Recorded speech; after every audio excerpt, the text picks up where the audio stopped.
ఒక నిమిషం కొంచెం నిశ్శబ్దం పాటించండి దయచేసి. కొంచెంసేపు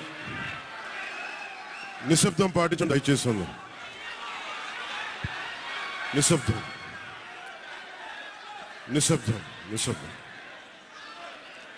నిశ్శబ్దం దయచేసి. అందరికీ వాల్యూమ్ పెంచండి.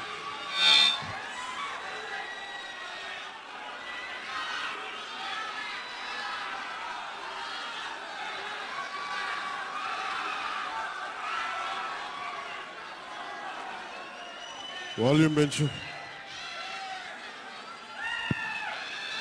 కొంచెం నిశ్శబ్దాన్ని పాటించండి దయచేసి. అంత మాట వినిపించట్లా. Sound correction.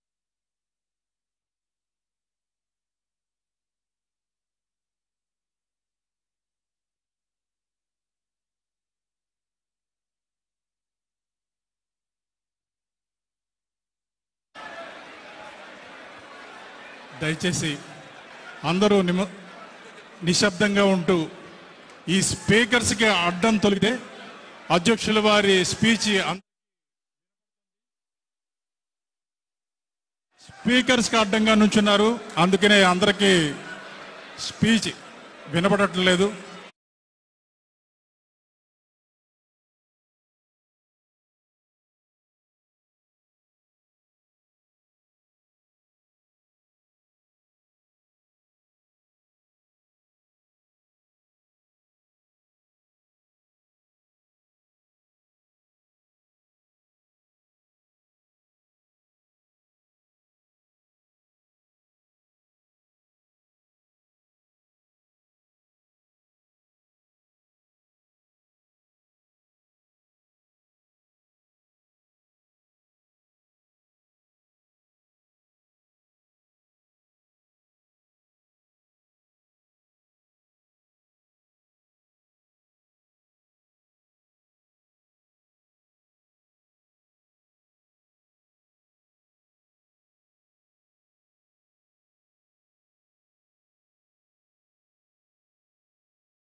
అందరికీ చాలా చారిత్రాత్మకమైన రోజు ఇది.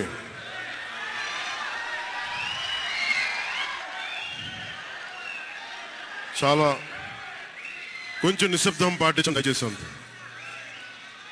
దయచేసి నిశ్శబ్దాన్ని పాటించండి అంతా. దయచేసి నుంచున్న దయచేసి కూర్చోండి. మీరు వీడియోలు తీయకండి ప్లీజ్. దయచేసి కూర్చోండి.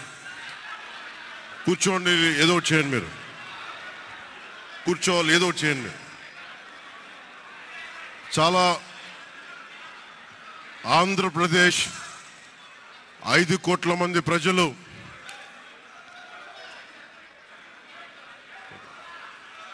మీరు కూడా కూర్చోండి.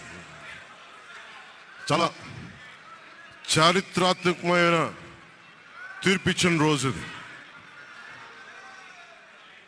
ఏ మాటకైతే మనం కట్టుబడి ఉన్నామో ఆంధ్రప్రదేశ్ ప్రజలకి జవాబుదారీతనంతో ప్రభుత్వం స్థాపిస్తాం, ఏ మాట మీద మనం చెప్పామో కూటమి ప్రభుత్వం ఆ మాటను నిలబెట్టుకుంటుంది. ఈరోజు మీ అందరికీ జనసేన పార్టీ ఆఫీస్ కేంద్ర కార్యాలయం నుంచి, ఈ వేదిక నుంచి ఒకటే చెప్తా ఉన్నాను మీ అందరికీ. వైసీపీ వైఎస్ జగన్ గారు కానీ వారు మన వ్యక్తిగతంగా నాకు శత్రువులు కాదు. ప్రజాస్వామ్యానికి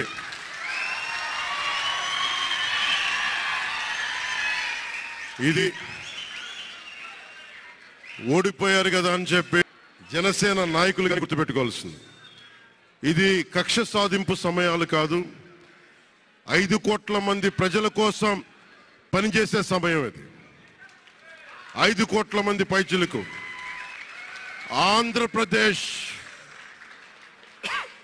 ఆంధ్రప్రదేశ్ విభజన జరిగినప్పటి నుంచి ఈ రోజు దాకా మనం అడుగుతూనే ఉన్నాం. ఆ రోజులు అయిపోయినాయి, ఆ చీకటి రోజులు అయిపోయినాయి.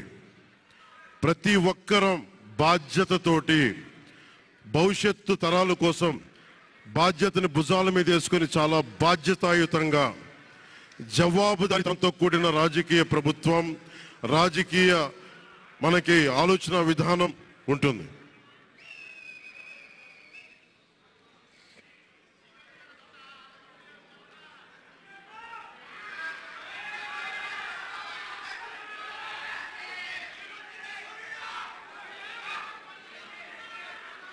నేను ఆలోచిస్తా ఉన్నాను ఒక క్షణం, ఏం మాట్లాడాలి ఈ రోజు అని. ఒక నిమిషం, ఏం మాట్లాడాలి ఈ రోజు అని అనుకుంటా ఉన్నాను. నా జీవితంలో ఎప్పటిదాకా విజయం తెలియదు నాకు.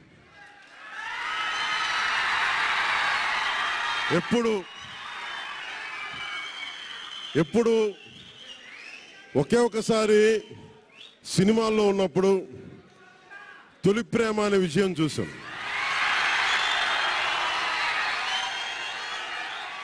ఆ తర్వాత నాకెవ్వరు నేను విజయం సాధించానని కానీ డబ్బులు వచ్చినాయని కానీ ఏ ఒక్క సినిమా విజయం చెప్పలే నాకు.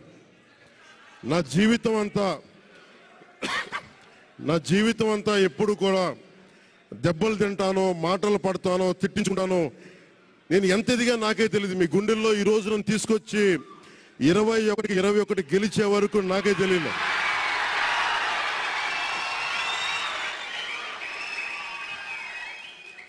భారతదేశంలో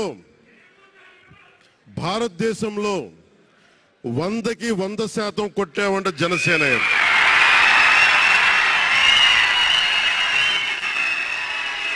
100కి 100. ఇది ఎందుకు ఈ విజయం జనసేన లేదంటే జన సైనికుల్లో, వీర మహిళల్లో జనసేన నాయకులది కాదు, కేవలం వారిదే కాదు, 5 కోట్ల మంది ప్రజల ఆకాంక్షదే.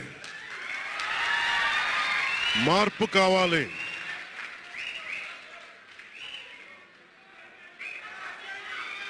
మార్పు కావాలి, పాలన మారాలి. ఇవన్నీ చాలా మంది కోట్లాది మంది ప్రజల ఆకాంక్ష. ఈరోజు ప్రజల తీర్పు. బాబు మీరిద్దరు కూర్చోవాలమ్మా, దయచేసి. నువ్వు పక్కకు వచ్చామ్మా, నువ్వు పక్కకు వచ్చే, నువ్వు పక్కకు రా, నువ్వు కొంచెం ముందుకన్నారా, మీరు కొంచెం ముందుకు రండి అమ్మా, మీరు ఒక అడుగులు ముందుకు రండి. మీరు కూర్చో, ఇబ్బంది పడతాం, దయచేసి కూర్చో, దయచేసి కూర్చోవాలయ్యా, మీరు కూర్చోవాలి. మీరు మొత్తం సభ ఆపేస్తున్నారు. మీరు సాగర్ పక్కన, సాగర్ పక్కన. ఇది మనందరికీ చాలా జాగ్రత్తగా ఉండాల్సిన సమయం. ఇది కక్ష సాధింపుల సమయం కాదు. ఇది ఆంధ్రప్రదేశ్ భవిష్యత్తుకి పునాది, బలమైన పునాది వేసే సమయం. అన్నం పెట్టే రైతుకి అండగా ఉండే సమయం ఇది.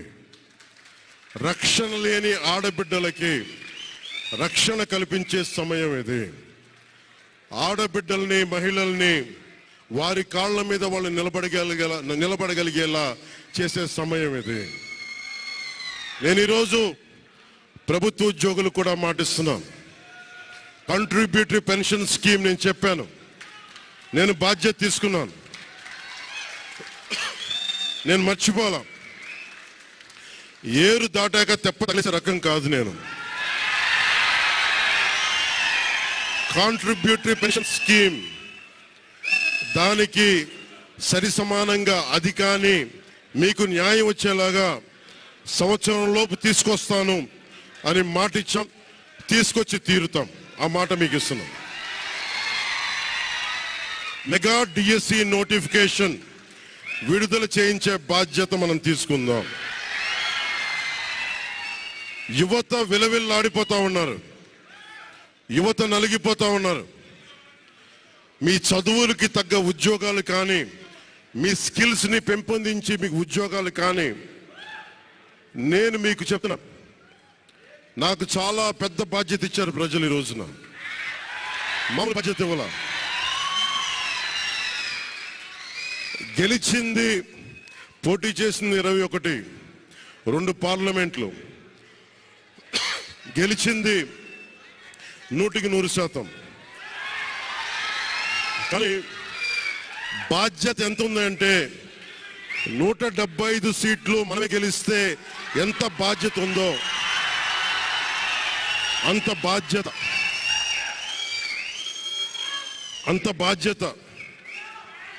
బాధ్యతతో మేము పనిచేస్తాం. యువత నలిగిపోయి నేను మర్చిపోలేదు. ఆడబిడ్డలు ఇబ్బంది పడిపోయారు, మేము మర్చిపోలా. సగటు మధ్యతరగతి మనుషులు నలిగిపోయారు. రోడ్లు వెయ్యలా, గుంతలు వేశారు, అరాచకం చేశారు. అవన్నీ శాంతి భద్రతలు చాలా చాలా బలంగా ఉంటాయి, మీకు నేను మాటిస్తున్నాను. అతి తక్కువ వ్యవస్థల్లో రాజకీయ ప్రమేయం చాలా తక్కువ ఉండేలాగా, అధికారుల్ని వారి పని చేసుకునేలాగా ఈ ప్రభుత్వం ఉంటుంది, కూటమి ప్రభుత్వం ఉంటుంది. రైతుకి కష్టం వస్తే హక్కును చేర్చుకునే ప్రభుత్వం తప్ప తిరస్కారంగా చిన్నచూపు చేసే ప్రభుత్వం అవ్వదు మనకి ఈ కూటమి ప్రభుత్వం.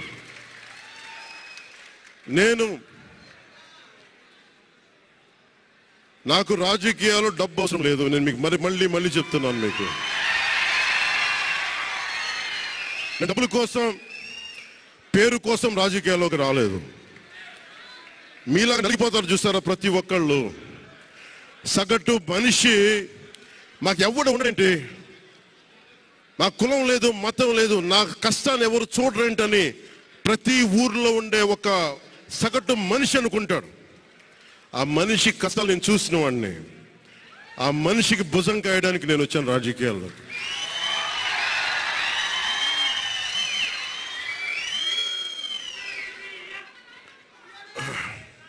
ఎక్కడికి ఓడిపోయాను 2019లో. 2019లో ఓడిపోతే నా మానసిక స్థితి ఎలా ఉందో ఆ రోజున, ఈరోజు గెలిచినప్పుడు కూడా నా మానసిక స్థితి అలాగే ఉంది. అంతే ధైర్యంతో ఉన్నా. గెలుపు నాకు బాధ్యత ఇచ్చింది కానీ అహంకారం ఇవ్వలేదు. రాదు. ఇంకా భయం వేసింది. అందరూ నాకు శుభాకాంక్షలు తెలియజేస్తా ఉంటే నాకు భయం వేసింది. ఎందుకంటే ఇల్లు అలకగానే పండగ కాదు ఇది. ఇల్లు అలకగానే పండగ కాదు. చాలా చాలా బాధ్యత కూడుకున్నది. భీమవరం, గాజువాక 2 చోట్ల ఓడిపోయినప్పుడు ఈ రోజున ఇంతమంది ఉన్నారు. ఈ రోజున ఆ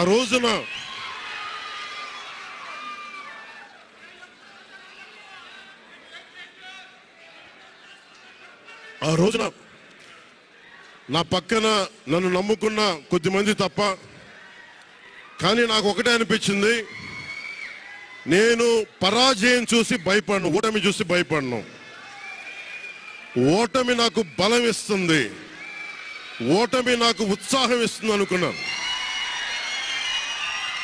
దేనికంటే నేను ఒకటే నమ్మాను. చిన్నప్పుడు తిరుపతిలో యోగా నేర్చుకుంటున్నప్పుడు ఒకటే నమ్మాను, ధర్మో రక్షితి రక్షిత అని. నువ్వు ధర్మాన్ని నమ్మితే ధర్మం రక్షిస్తుంది అని. ఎప్పుడో ఒక 30 సంవత్సరాలు ఇంకా ముందే 18-19 ఏళ్ళప్పుడు చదివితే, ఈ రోజున ధర్మం కోసం నిలబడ్డాం. ధర్మం కోసం నిలబడితే ధర్మం ఈరోజు మనంటే నిలబడింది. అందుకని మనస్ఫూర్తిగా ఏ శక్తి అయితే కనిపించని ఆ పరాశక్తి, కనిపించని ఆ దేవుళ్ళందరికీ కూడా దయచేసి అరవద్దు, కనిపించని దేవుళ్ళందరికీ కూడా ఈరోజు నేను కృతజ్ఞతలు తెలియజేసుకుంటా ఉన్నాను.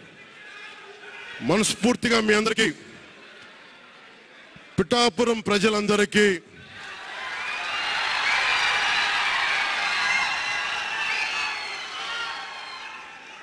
మీరు పిఠాపురం పురజనులకి, పెద్దలకి, ఆడపడుచులకి, అక్క చెల్లెలకి, యువతులకి, కథం తొక్కిన యువతకి, కథం తొక్కిన జన సైనికులకి, జనసేన నాయకులకి, తెలుగుదేశం నాయకులకి, తెలుగుదేశం శ్రేణులకి,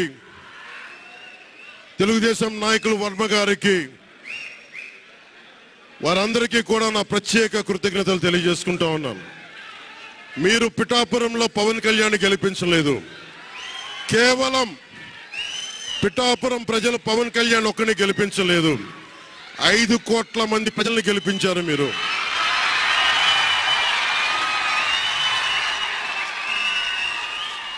నాకు బలం ఇచ్చారు. ఈరోజు మీరు గుండెల్లో పెట్టుకొని ఓడిపోతేనే ఇంత బలంగా నిలబడినవాడిని, ఇంత బలంగా నిలబడ్డవాడిని. ఇంత గెలిపించి కాదు మీరు ఇచ్చింది, చిన్నపాటి జయం ఇవ్వాల, ఆకాశం అంత విజయం ఇచ్చారు మీరు మాకు, మా కూటమి ప్రభుత్వానికి. ఇది గుండెల్లో పెట్టుకుంటాం, నిలబడతాం, నిర్మాణాత్మకంగా పనిచేస్తాం. మీ కష్టాలలో మీ ఇంట్లో ఒకటిలాగా నేను ఉంటాను. మీ అందరికీ మాటిస్తున్నాను.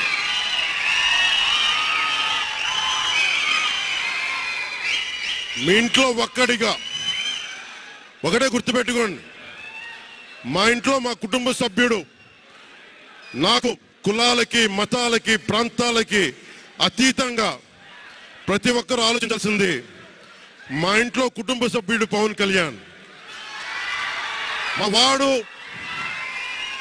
మా వాడు అసెంబ్లీలో అడుగు పెడుతున్నాడు, మా కష్టాల కోసం మాట్లాడతాడు, మా కష్టాల కోసం నిలబడతాడు. అది చేసి చూపిస్తాను. ప్రభుత్వం ఎలా ఉండాలి, అధికార యంత్రాంగం ఎలా ఉండాలి, రాబోయే రోజుల్లో మీకు అందరికీ చేసి చూపిస్తాం. మళ్ళీ ఒక 10 నిమిషాల తర్వాత మళ్ళీ వచ్చి మాట్లాడతాను. చంద్రబాబు గారు వచ్చారు. వారిని కలిసి మళ్ళీ వచ్చి మేము ఇద్దరం మాట్లాడతాం.